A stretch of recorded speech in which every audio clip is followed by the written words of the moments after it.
Hello and welcome to the section 3 of the course Key Functions within Wireshark. Now in this section we are going to take a look at various points. First of all, we will learn about various Wireshark key functions, and then I'll explain you these key functions inside Wireshark. IP and port filtering. Now in this video we are going to take a look at a couple of points. First of all, we will learn about IP filtering inside Wireshark and port filtering inside Wireshark. So let's open Wireshark inside Windows. So guys, I'm inside my Windows 10 operating system, and here it is, the Wireshark. Let's open it. Double click here, open the graphical user interface of Wireshark. Select the appropriate interface you are using. I'm using my Wi-Fi. It may be local area connection in your case. So let me double click here my interface here, and here it is. So these all are the packets are capturing inside my Wireshark, right? So I think the packets are enough here, right? So let me click on the red button to stop the capturing process.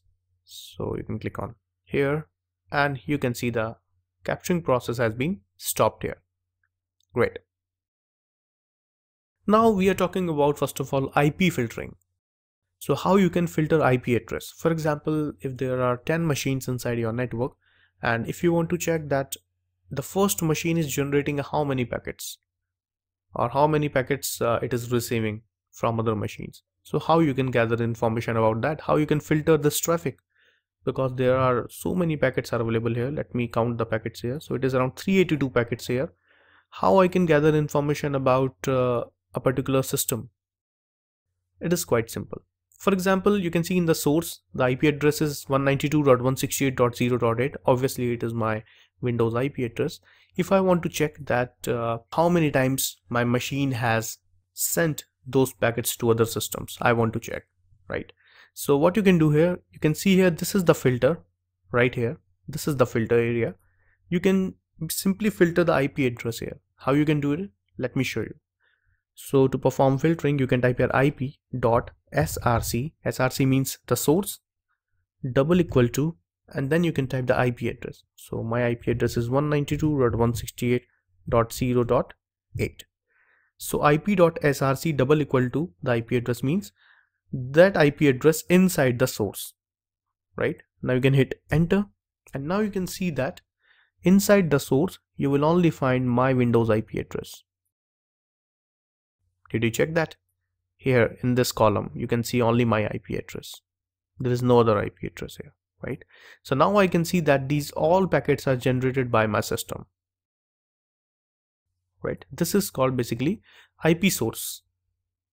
Now if I want to check that how many packets I received from other systems inside my network, that is also quite simple.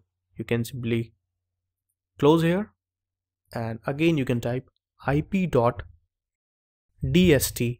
double equals to, then your IP address 192.168.0.8 is my IP address. Check yours, hit enter, and now you can see inside destination you will see my IP address, not in the source but in destination, right? It means that these are the packets which I received. In the previous command, the packets I created. In this command, the packets I received inside my network. So that can be done using IP.dst command. Alright. Now if I want to check that the packets where I can be a source or destination, I can be here or here. So to got those packets, what you can do, you can type here IP.addr double equals to your IP address 192.168.0.8. hit enter, and you can see here these are the packets where I am either source or destination. You can check here, right? So you can see here that here I am source and here I am destination in this packet. So using addr you can simply check that where are my packets inside the network, right? If you want to check how many packets I created, you can simply type IP.src. If you want to check how many packets I got. So you can type here ip.dst. If you want to check how many packets I got or how many packets I sent, so you can type here ip.addr double equal to your IP address and then hit enter, and then you will get the packets which your system has created or received. This is called IP filtering, right?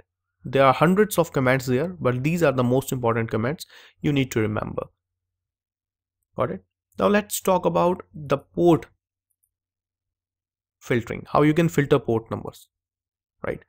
So for example, if I want to check that how many packets have used port number 80, so how I can do that? You can type a TCP dot port double equal to 80. 80 means HTTP, Hypertext Transfer Protocol, and you can hit enter. So you can see here that these two packets are available here which are using port number 80 with TCP. So now if you want to check that how many packets have used port number 53, which is DNS, and DNS uses UDP, so you can type here UDP dot port double equals to 53 and hit enter. So you can see here that there are two packets which are using port number 53, and you can see the protocol here which is DNS, right? So it means that it is working, and that's how you can basically search for particular IP address and particular port numbers using the packet filtering technique. Alright, so this is the process of IP and port filtering.